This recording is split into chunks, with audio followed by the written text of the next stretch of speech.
नाज़रीन, आज फिर इरफान खुसट साहब को मैं ये बता दूं कि आज आपने अपनी इन बेटियों के लिए, इन बहनों के लिए आज हमारे साथ एक गेम शो खेलना है। खेलूंगा। अब मैं इन बच्चों को ये भी बताना चाहता हूँ बिलाल भाई कि इन पर, ये बच्चियां थी, इन पर एक मर्द ने जुल्म किया। मैं मर्द था, मुझ पर भी एक मर्द ने जुल्म किया। वो क्या हुआ मुझे आज याद आई वो सारी बात। ब्रेक के बाद बताएंगे, मुझे ब्रेक पे जाना है ताकि हम तफसील से सुन सके।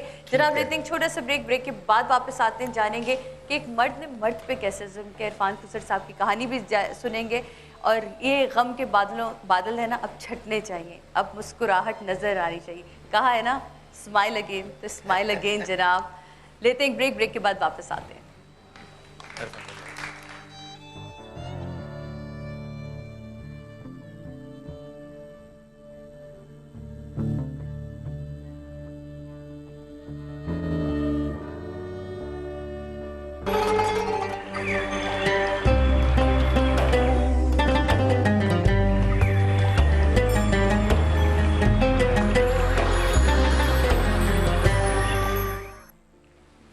बिस्मिल्लाहिर्रहमानिर्रहीम।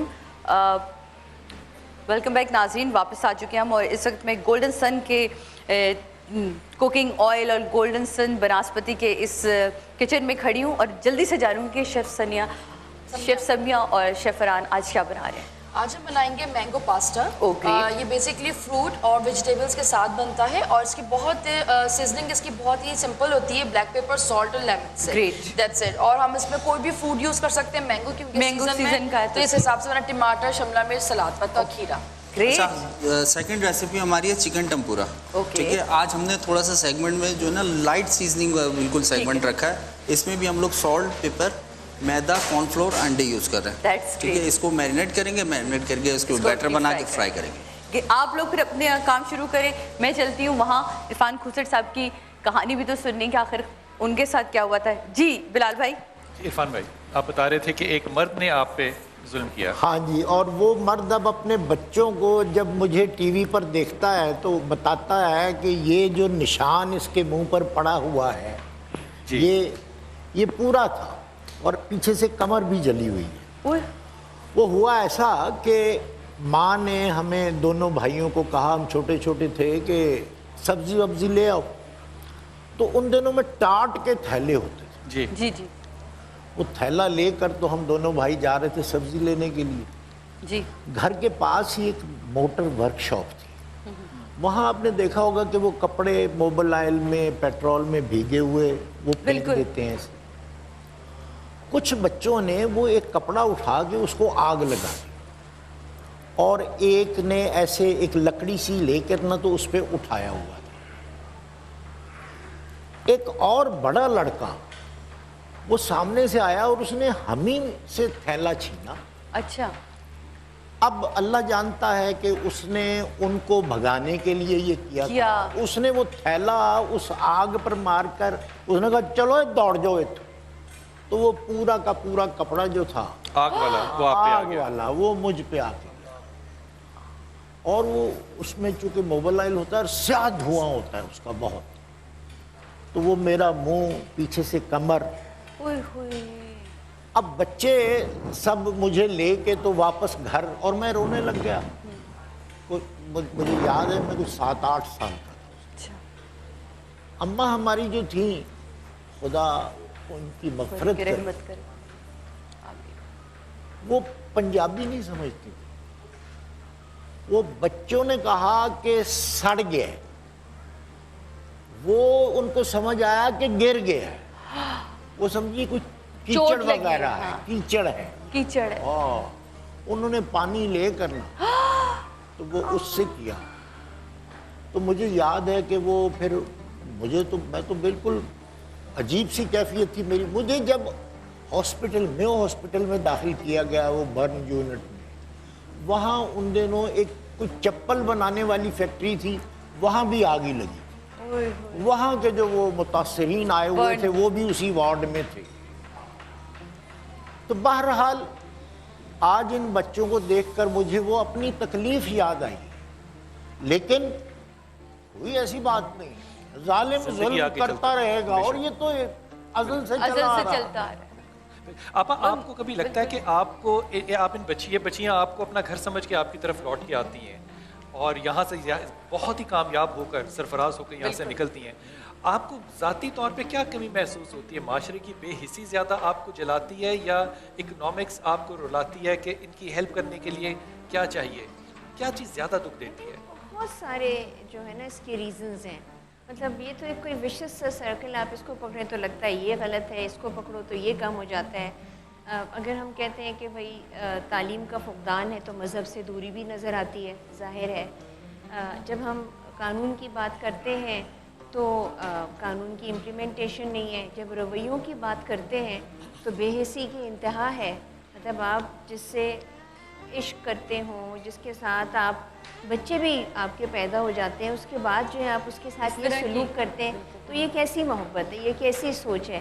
مجھے یہ لگتا ہے کہ انفارچونیٹلی جہالت کے ساتھ ساتھ جو تربیت تھی ماں کی، اس میں بھی بہت کمی آ گئی ہے، کیونکہ بچیوں کو تو تربیت دینے میں مطلب بہت مشکل ہو جاتی ہے، یہ بھی کرنا ہے، وہ نہیں کرنا ہے، یہ وقت ہے، یہ نہیں ہے، لیکن لڑکوں کی تربیت میں کہیں کوتاہی رہ جاتی ہے، اور وہ کوتاہی جو ہے وہ پھر بعد میں ان کے حرکتوں سے، ان کے طریقہ کار سے، ان کے اعمال سے نظر آتی ہے۔ اس وقت ماں جو ہے وہ اس کو روکتی نہیں ہے، اس وقت بھی وہ روکے، مطلب مجھے ابھی بھی پتہ ہے کہ اگر آج بھی میری ماں میرے بھائیوں کو کہہ دیتی ہیں کہ یہ نہیں ہونا ہے تو وہ کہتے ہیں جی، مگر یہ وہ بچے ہیں جو کہ اتنے زیادہ بے بہرا ہو چکے ہوتے ہیں، جن کو کوئی تمیز نہیں رہ جاتی، اس وجہ سے وہ بالکل ہی آپے سے باہر ہوتے ہیں۔ آپ کو کبھی ایسا لگا کہ یہ سارے لوگ، ساری بچیاں جو آپ کے پاس آتی ہیں، کبھی زمانے نے آپ کے ساتھ یہ رویہ عکس کیا ہو کہ آپ یہ کن کاموں میں پڑ گئیں؟ ایسا ہوتا ہے، ایسا ہوتا ہے؟ نہ صرف یہ بلکہ میں نے یہ بات آپ سے تنظیم کی تھی کہ واقعی ہوتا ہے؟ ہوتا ہے، ایسا ہوتا ہے، اور نہ صرف یہ بلکہ دھمکیاں بھی ملتی ہیں۔ اچھا، کہ اگر آپ نے ان کو راہ دکھائی پولیس کی، اگر آپ نے یہ کیا تو آپ کا بھی یہ حشر ہوگا، تو میں کہتی ہوں نہیں نہیں بیٹے، نہیں بھائی، میں تو صرف علاج ہی کرا رہی ہوں۔ اس کے علاوہ جو یہ بچیاں ہوتی ہیں، ان کے جسے رخسانہ جو ہے وہ کام کرتی ہیں، یہ ہماری بہت سی بچیاں جن کے آپریشنز کے بعد مطلب اب شکر الحمدللہ جو یہیں پہ امپلائی بھی ہوئی اور ایک سائیکل چلا۔ حضرت انتہائی ادب کے ساتھ مجھے بتائیے کہ وہ کون سی تربیت ہے جو مردوں کے اندر نہیں آپ کو آج نظر آ رہی، جس کی وجہ سے اتنا ہلکا مرد پیدا ہو رہا ہے؟ دیکھیے، تعلیم کے ساتھ تربیت کا ہونا بڑا ضروری ہے۔ تعلیم تو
اگر باہر سے چوٹ لگ گئی اور گھر آگے پھر آگے باہر پڑی کہ چوٹ کیوں لگوا کے آئے؟ لگوا کر آئے۔ جناب یہاں لیں گے ایک بریک کے بعد واپس آئیں گے، لیکن آپ کو بتاتے چلوں کہ بریک کے بعد جب واپس آئیں گے تو یہاں میری جتنی بہنیں بیٹھی ہوئی ہیں نا، آج ان کے سپنے پورے کریں گے عرفان کھوسٹ صاحب اور مسرت مصباح صاحبہ، کیونکہ اسمائل اگین، مسکرانا تو پھر ضروری ہے۔ آ کے مزید آپ سے گفتگو کروں گی، لیکن یہاں لیتے ایک بریک کے بعد واپس آئیں گے اور کھیلیں گے اپنے کے سپنے۔